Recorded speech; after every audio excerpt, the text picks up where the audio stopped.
Shalom and welcome back to the tea table. Thanks for joining me today. Have you ever noticed that every once in a while we are confronted with a situation that is so obvious that we are almost forced to express our personal opinion on the issue that's staring us right in the eyes?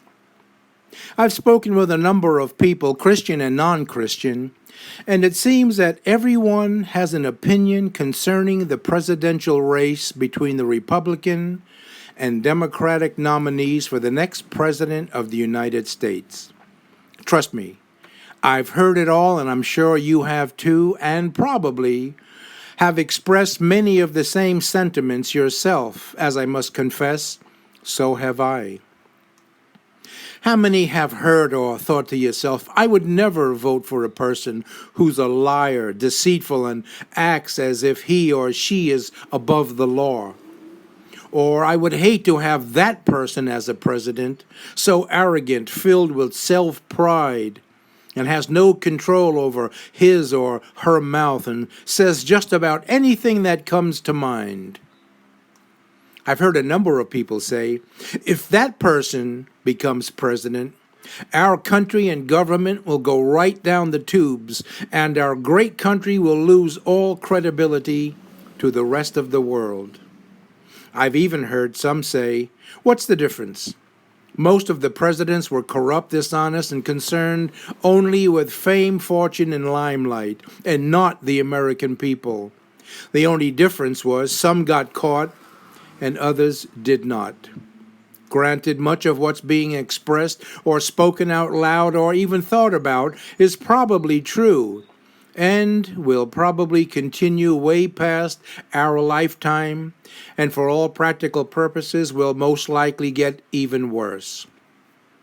How can this be allowed to continue, you might be thinking? Well, ask yourself the question, what is a president or a government official or any person that walks the face of the earth but a human being?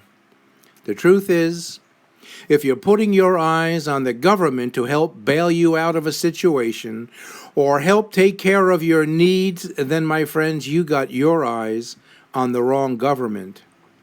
In the same way, if you got your eyes on a person to deliver you from a situation or to make your life or the life of your family better, then you have your eyes on the wrong deliverer.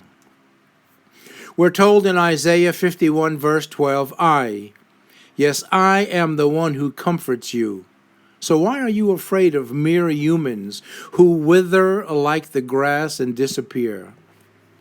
You know, the reality is that presidents don't become presidents on their own accord, meaning whoever becomes the next president of the United States didn't get that position by mistake or luck or even in their own strength.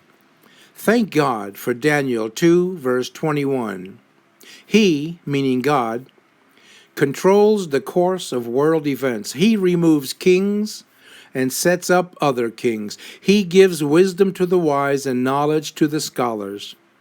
You see, God raises up kings or presidents and removes kings or presidents, and there is no one that can stop him. No person or group or government. We're told in Psalms 115 verse 3, our God is in heaven. He does whatever he wants. You see, my friends, you might not like the candidate that's running for president for whatever reason, and you might be correct for those reasons. But all your complaining is not going to change the outcome because God is in control of the elections, and he will put whichever person he wants into the Oval Office. If you don't believe me, just take a look at the Old Covenant and see which kings ruled over Israel. Most of them were really evil, but God raised them up for a purpose and for a season. You know, in Ecclesiastes chapter 3, verse 1, we are comforted with this. There is an appointed time for everything, and there is a time for every event under heaven. You know, that appointed time and event is set by the King of Glory, who knows the ending from the beginning, and not us, or our election system, or government officials.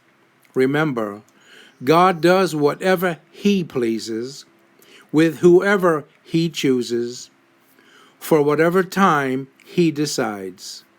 If that were not true, why would we be told in Romans 13:1, every person must be subject to the governing authorities, for no authority exists except by God's permission. The existing authorities have been established by God. So a good question to keep in mind while all this foolishness is going on during the elections would be, who or what's in control? Another good question would be, so what's my responsibility in the midst of all this? First of all, your responsibility is not to drop out, but to step up to the challenge and pray for wisdom.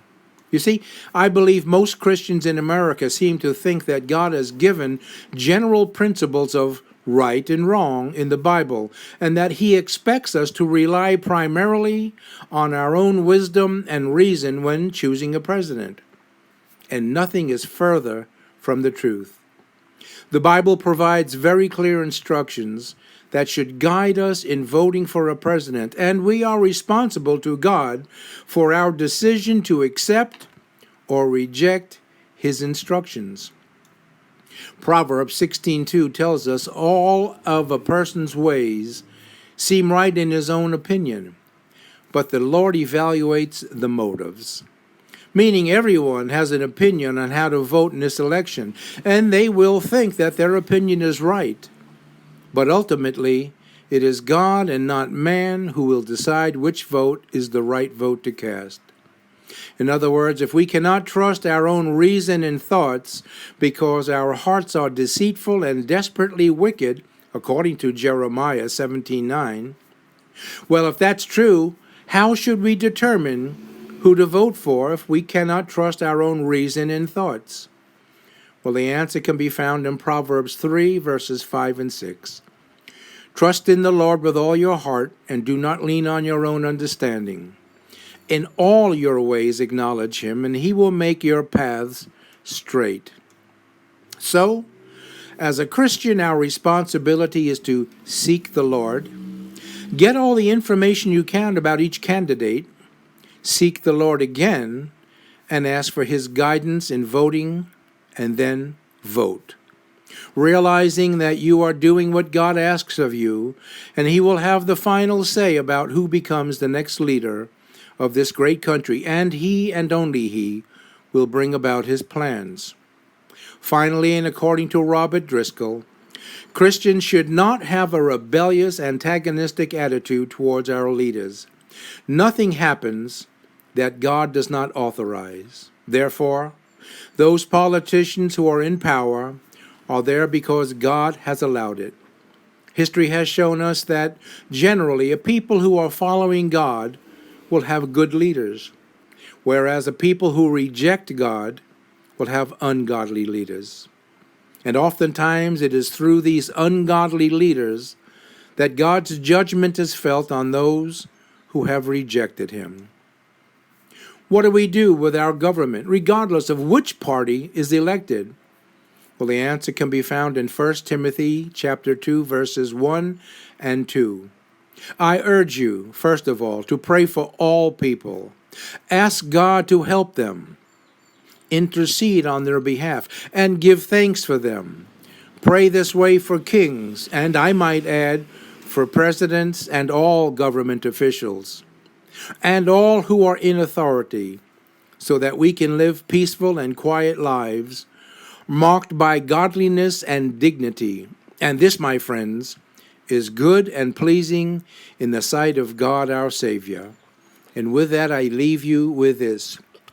Yevarechecha Adonai ve'yishmerecha. Ye'er Adonai panav elecha v'hunecha. Yisa Adonai panav elecha ve'yesemlecha shalom. The Lord bless you and protect you. The Lord cause the light of His face to shine upon you and be gracious to you. The Lord turn all of His attention to you and give to you his peace. God bless, my friends, and I'll see you again next week at the tea table.